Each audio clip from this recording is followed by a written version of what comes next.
Isa na namang nakapangingilabot na kwento mula sa mga pahina ng Aklat ng Lagim ni Kabano na pinamagatang Ancestral House sa Muntinlupa. Mga kwento ng lagim ni Kabano.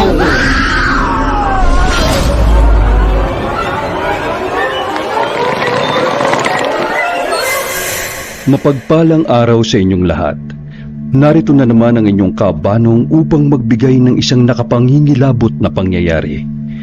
Ang kwento natin ngayong araw na ito ay mula kay Bert. Siya ay tubong Las Piñas City at ikukwento niya sa atin ang naging karanasan ng kanyang ate Minda nang sila ay lumipat sa bahay ng kanyang asawa na si Nando. Nasa 20 anyos pa lang si Bert noon. Tumira si Bert sa bahay ni na ate Minda niya at kuya Nando sa Las Piñas City. Pero nung nabuntis si ate Minda niya at magkabuwanan na, napagpasyahan na mag-asawa na tumira muna sila sa bahay ni Nando sa Muntinlupa. Kasama si Bert sa paglipat ng mag-asawa. At dito natin sisimulan ang kwento ni Bert sa naging karanasan niya at ng kanyang ate Minda sa mga kababalaghan sa Muntinlupa. Kapanong, taong 2015 nang lumipat kami sa bahay ng bayaw ko sa Las Piñas. Kabuwanan na ng ate Minda ko, kaya nadesisyonan ng mag-asawa na sa bahay ng nanay ni Kuya Nando sa Muntinlupa muna sila tumira. Madalas kasi na nadidistino si Kuya Nando sa probinsya at lingguhan ang uwi nito. Kaya minabuti muna nila na dun muna kami tumira para mabantayan muna si ate Minda ng nanay ni Kuya Nando. Ancestral house na ito, kaya luma na ang bahay at mukhang nakakatakot. Up and down ng bahay, kahoy ang mga dingding nito. Gawa sa kapis ang mga bintana. Pagpasok mo sa bahay ay may typical na screen door ito sa pinto para hindi pumasok yung mga langaw at lamok sa bahay. Sa loob, katabi ng pinto sa bandang kanan ay ang hagdan nito pataas at sa bandang kaliwa ay ang kusina at ang lamesang kainan. Nasa taas ang sala nito at mga kwarto. Meron itong 4 na kwarto sa itaas. Yung isang kwarto ay sa nanay ni Kuya Nando. Yung isang kwarto ay sarado at walang tao. At yung 2 kwarto ay inayos para kina ate Minda at Kuya Nando at yung isang kwarto naman ay para sa akin. Nung pumasok ako sa kwarto ni na ate Minda para ilagay yung maleta nila, nakita ko yung napakalaking aparador na may salamin sa harapan na makikita mo yung buong katawan mo. At ang aparador na ito ay nakaharap sa tapat ng kama. Luma na rin ang aparador na ito at halos kupas na ang salamin. Nakakatakot tingnan yung aparador. Pag tiningnan mo nga yung sarili mo sa salamin, ay parang umaalon-alon ang itsura mo. May kaedaran na rin ang nanay ni Kuya Nando. Halos nasa 75 years old na ito. Ngunit malakas pa rin ang pangangatawan. Nanay Dolor kung tawagin siya ni Kuya Nando. Tumutulong-tulong na lang kami ni ate Minda sa mga gawaing bahay para makatulong kay Nanay Dolor. Ako ang nag-iigib ng tubig sa may poso para mapuno ko yung drum. Si ate Minda naman ang siyang nakatoka sa pagluluto. Isang araw, habang nasa kwarto ko ako at nag-aayos ako ng mga gamit, bigla ko na lang narinig si ate Minda na kumakatok sa kwarto ko. At pagbukas ko ng pinto, Kabano, ay namumutla at humahagulgol ng iyak si ate. Ikinuwento niya sa akin ang mga nangyari sa kanya. Habang nagluluto daw siya ng hapunan sa baba, ay merong sitsit ng sitsit sa kanya. Hinahanap niya kung sino yung sumisitsit sa kanya. Ngunit wala namang ibang tao doon sa ibaba ng bahay kundi siya lang. Itunuloy na lang daw niya ang kanyang pagluluto. Maya-maya ay nagulat siya dahil bigla na lang humampas yung screen door ng napakalakas at kinilabutan siya sa kanyang nakita.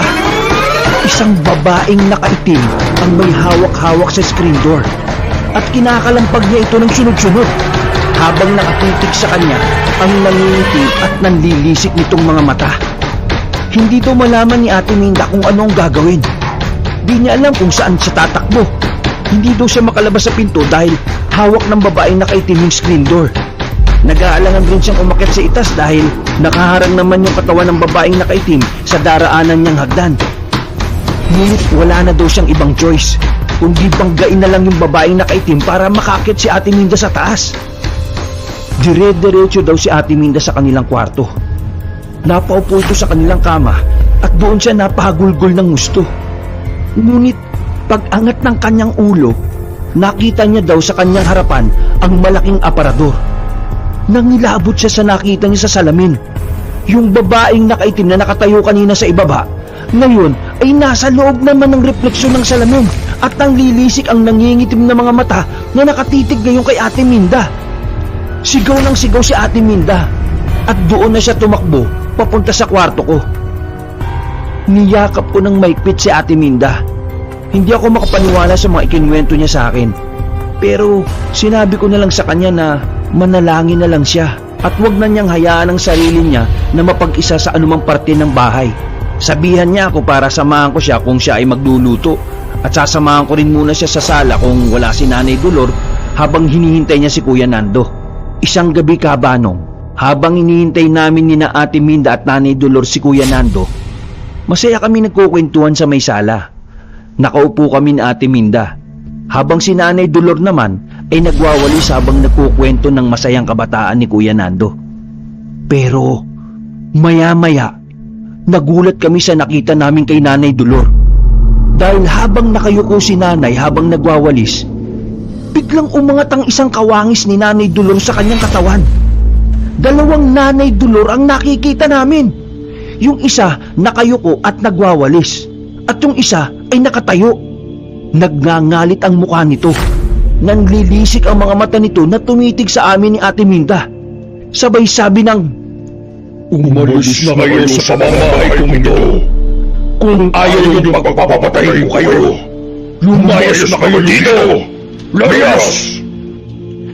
Napatakbo si Ate Minda pababa ng bahay. Sinundan ko naman siya sa baba. Saktong dumating si Kuya Nando. Nanakitan siya ni Ate Minda at sabay putok ng kanyang panubigan. Dali-dali akong tumawag ng tricycle upang itakbo na sa ospital si Ate Minda. Manganganak na siya. Makalipas ng ilang araw, pumunta si Nanay Dolor doon sa ospital at bumisita kay Ate Minda. Ikinwento niya sa amin yung tungkol sa babaeng nakaitim na nakikita namin ni Ate Minda. Yun daw malamang ang bantay sa bahay na yon. Ayaw daw nun na may ibang tao na naninirahan sa bahay na yun sa Muntinlupa dahil meron daw yatang kayamanan na naibaon doon nung panahon pa ng Kastila. Hindi naman naniniwala si Nanay Dolor sa kwentong yon dahil sa tagal na niya sa bahay na yon ay wala man lang nagpaparamdam sa kanya. Maaring sa mga bisita lang ng bahay na yun ito nagpapakita. Pagkapanganak ni Ate Minda ay bumalik na kami sa bahay nila sa Las Piñas at hindi na kami muling bumalik pa sa bahay sa Muntinlupa. Kabanong, maraming salamat kung inyo pong mababasa ang aking email. Ako po ay bumabati sa lahat ng inyong mga taga-subaybay. Maraming salamat po at mabuhay po kayo. Mga kasangga, marami talagang mga kabahayan ngayon o mga lugar na may mga kaluluwa o mga elemento na nagbabantay sa lugar na yon. Maaring may pinoproteksyonan sila dito. Maaring material na bagay o maaring mga alaala. Kaya kung mapupunta kayo sa isang lugar, may iba na nagpapasintabi muna sila dahil baka may matamaan sila sa kanilang daraanan. Mga kasangga, hanggang sa muling pagsasalaysay, ito na naman ang inyong Kabanong dito pa rin sa Aklat ng Lagim ni Kabanong.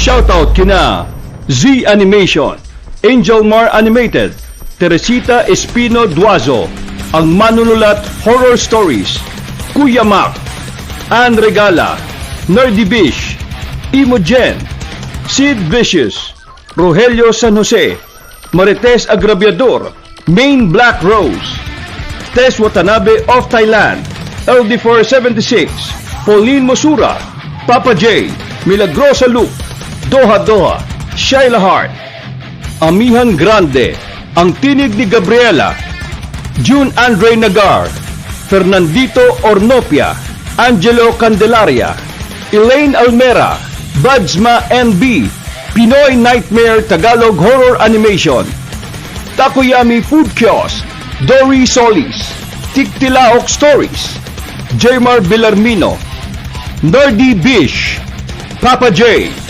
Imogen, Teresita Espino Duazo, Edison Cabrido, Marites Agrabiador, Apple Vencito, Rogelio San Jose, Marites Agrabiador, Doha, Franz Mine Aurelianes Ramos, Sid Vicious, Ann Regala. Maraming salamat sa inyong lahat. At nagpapasalamat rin kami sa mga pumindot ng join button at naging kasangga ni Ka Banong. Sila ay sina Nika Nociel Urbano, Shasha Sudario at Milagrosa Luke. Maraming salamat sa inyong suporta.